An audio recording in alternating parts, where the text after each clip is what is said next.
The air inside the private chapel was thick with the scent of lilies and old money.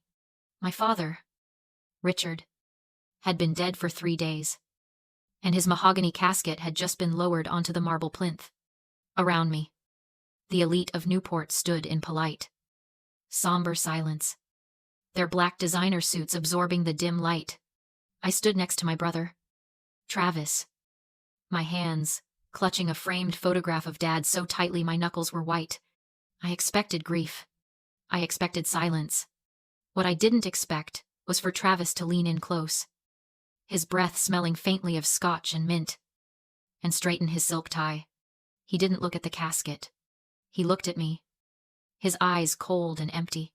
"Morgan," he whispered, his voice low but sharp enough to slice through the quiet. "You have 24 hours to pack your things and get out. Dad is dead. This is my house now. Don't make me call security to drag you out onto the street." I froze. Across the aisle, his wife, Haley, didn't even look up. She was scrolling through her phone, probably picking out new curtains for the living room before the body was even cold. The cruelty was breathtaking. It was absolute. And in that moment, something inside me didn't break. It solidified. Drop a comment and let me know where you're listening from and what time it is for you right now. I'd love to know who's standing with me on this journey for justice. I didn't cry. I didn't beg. I didn't ask him how he could be so heartless to his own flesh and blood while our father lay in a box 5 feet away. Tears are for people who still have hope that their abusers might change. I had lost that hope 3 years ago. Instead, I felt a cold, clinical calm wash over me. It was the feeling of a surgeon snapping on latex gloves before making the first incision. I looked at Travis. Really looked at him. He was sweating, despite the air conditioning. His grief was a performance. A costume he put on like that expensive suit. He thought this moment was his coronation. He thought the silence in the room was respect. He was about to find out it was the calm before the artillery fire. I turned my head slightly to the back of the room, where Arthur, our family's butler for 40 years, stood in the shadows. He was holding a tablet. I gave him a single, barely perceptible nod. The speakers mounted in the vaulted ceiling of the chapel crackled to life. A sound filled the room, not music, not a prayer, but a laugh, a dry, hacking, unmistakable chuckle that echoed off the stone walls. The room froze. Haley dropped her phone on the pew with a clatter. Travis spun around, his eyes wide, looking for the source. It wasn't coming from the coffin, but the acoustics made it feel like it was. It felt like judgment descending from the rafters. Then, my father's voice boomed through the chapel. It wasn't the weak, raspy whisper of his final days. It was the strong, commanding baritone of Richard Sterling in his prime.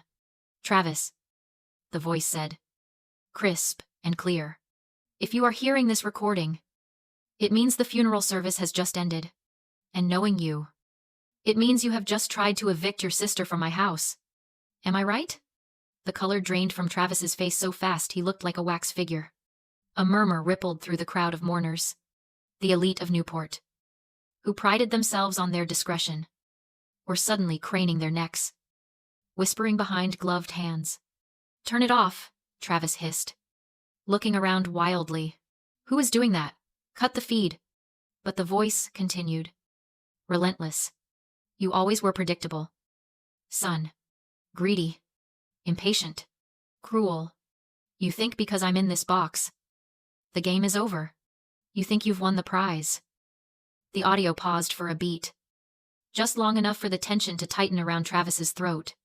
"You haven't won anything, Travis. You've just started the audit." I watched my brother crumble. For a second, the mask slipped. I saw the terrified child beneath the bully, the boy who knew he'd been caught with his hand in the jar. But then, the arrogance snapped back into place. He glared at me, his jaw working. He couldn't believe I would do this. He couldn't believe the help would bite back. See, for the last decade, Travis had been the golden child. He was the sun this family revolved around, burning bright and hot and consuming everything in his orbit. He spent his time in Monaco, in Vegas, networking, and building the brand, which was code for gambling away the family fortune. I was the moon. I was the dark side. I was the one who stayed home.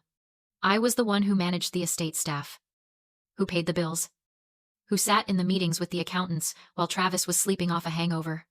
He saw me as a fixture of the house, like a lamp or a rug, useful, silent, and easily discarded when he wanted to redecorate. He thought my silence these past few years was submission.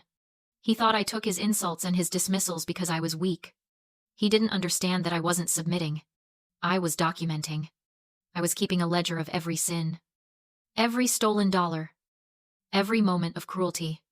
And today, the books were finally going to balance.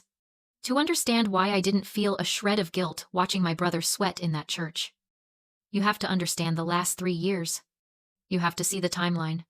While Travis was busy building his brand in Monaco, posting photos of champagne towers and yacht parties, I was living in a hospital room that smelled of antiseptic and decay. I was the one sleeping in a chair next to Dad's bed. I was the one managing the morphine drips, the lawyers, and the terrifying decline of a man who used to be a giant. For 3 years, I was the invisible nurse, the secretary, the keeper of the gate. Travis visited exactly 4 times. 4 times in 3 years. And every single visit lasted less than 20 minutes, just long enough to ask Dad for a bridge loan because his liquidity was tied up in some imaginary venture capital deal. Dad knew. In the end, the cancer stripped away his patience along with his strength. He saw Travis for what he was, a parasite wrapped in a designer suit. But the breaking point wasn't the neglect. It was the theft.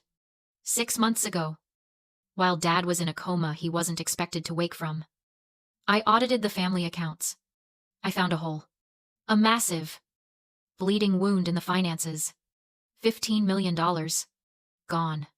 It wasn't just random cash. It was the principal from the trust fund our mother had set up before she died. That money was sacred. It was supposed to fund a cancer research center in her name. And Travis had drained it.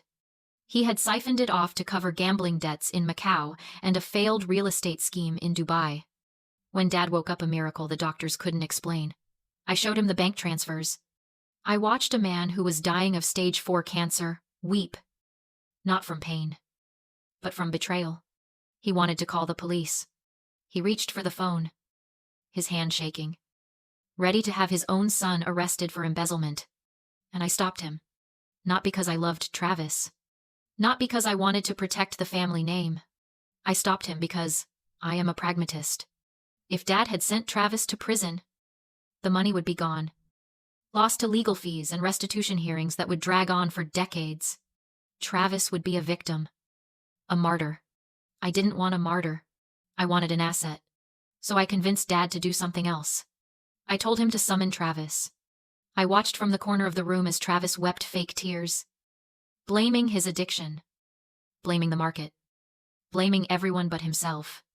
I watched Dad present him with a choice: go to jail or sign the papers. Travis didn't even read them. He was so relieved to escape handcuffs that he would have signed a deal with the devil. He signed a series of promissory notes. He acknowledged the debt. He acknowledged that every cent he had borrowed was now a legal liability attached to his name. He thought I was saving him.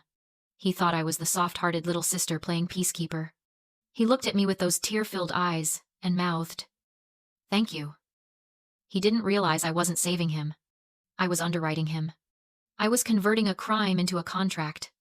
I was making sure that when the end came, I wouldn't just have a moral high ground.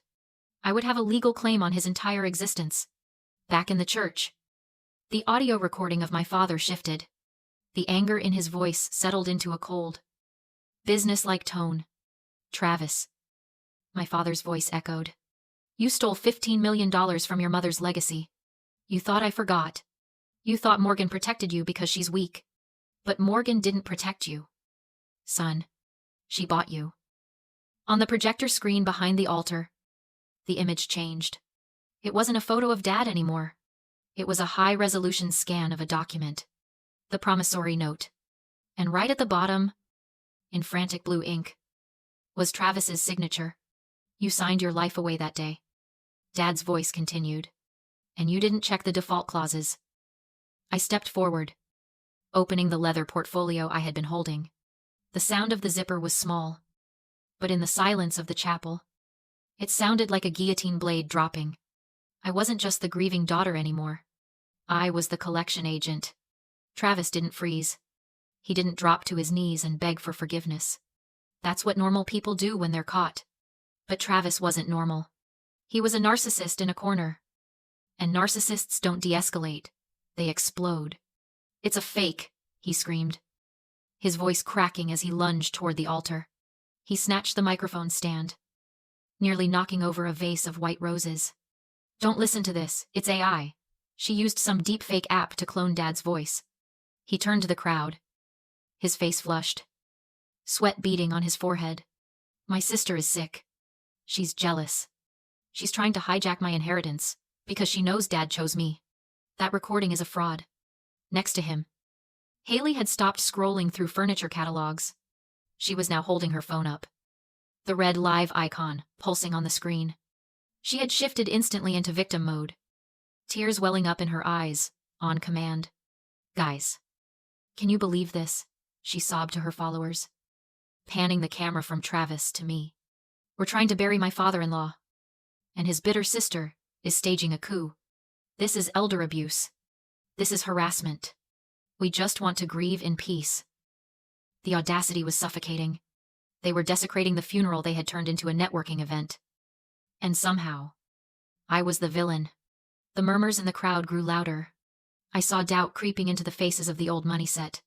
They didn't understand technology. They just saw a grieving son yelling about fraud. I didn't argue.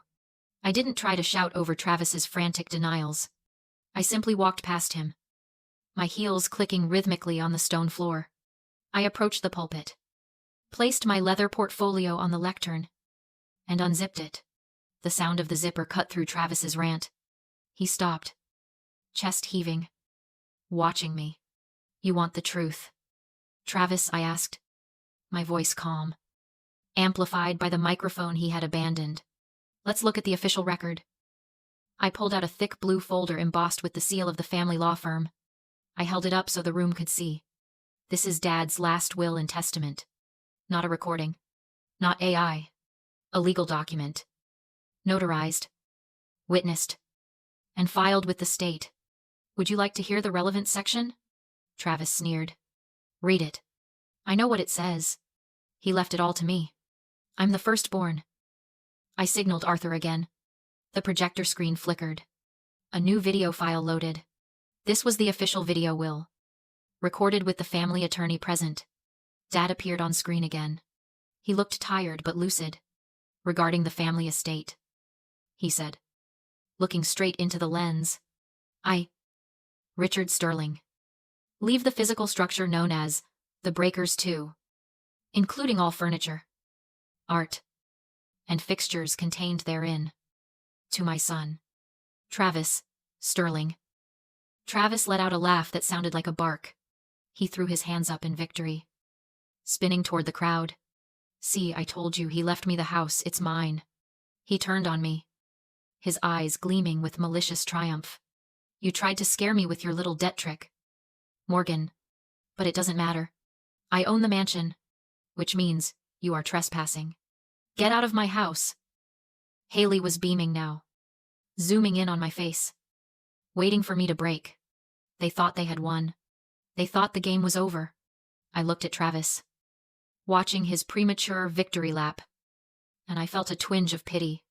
Not for him, but for the sheer magnitude of the lesson he was about to learn. He had listened to the words, but he hadn't listened to the law. "You're right, Travis," I said softly. "You own the house. Dad gave you exactly what you wanted. He gave you the bricks, the mortar, and the chandeliers." I reached into the blue folder and pulled out a second document.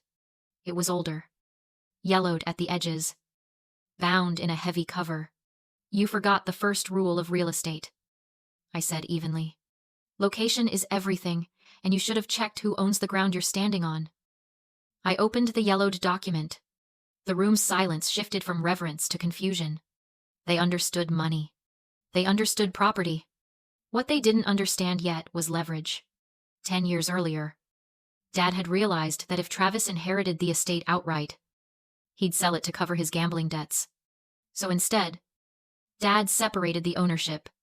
Travis received the house, the structure, but the land beneath it was transferred into a trust. I was the sole trustee. You own the building, I told him. The bricks and marble. I own the land. The 6 acres of oceanfront it sits on. Travis scoffed, calling it a technicality.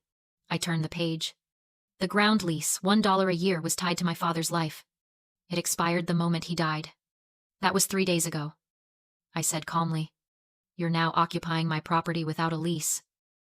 I slid forward a single sheet of paper. The new terms: market rate ground rent $50,000 a month. First year, due up front. $600,000. Today. If he couldn't pay. The lease's reversion clause transferred the house to the landowner. To me, Travis snapped. The rage wasn't grief, it was collapse. He screamed. Shattered a stained glass window. Threatened to burn the place down. Then he lunged at me. He never reached the pulpit. Private security moved in instantly, restraining him and escorting him out as he screamed that he owned the house. You're trespassing. The guard replied flatly. The owner has asked you to leave. The chapel emptied. The reception never happened. Outside, Haley abandoned him in the driveway, throwing her ring into the gravel before driving off. Travis left the estate with nothing but the suit he wore. Later, alone on the balcony, I looked at the promissory note. $15 million. I tore it apart and let the wind scatter it into the sea. People ask why I stayed silent for so long. They confuse silence with weakness. But I wasn't silent. I was watching, waiting, fortifying. You don't protect a legacy by shouting. You protect it by standing guard. I locked the front doors behind me. For the first time in my life, I was home.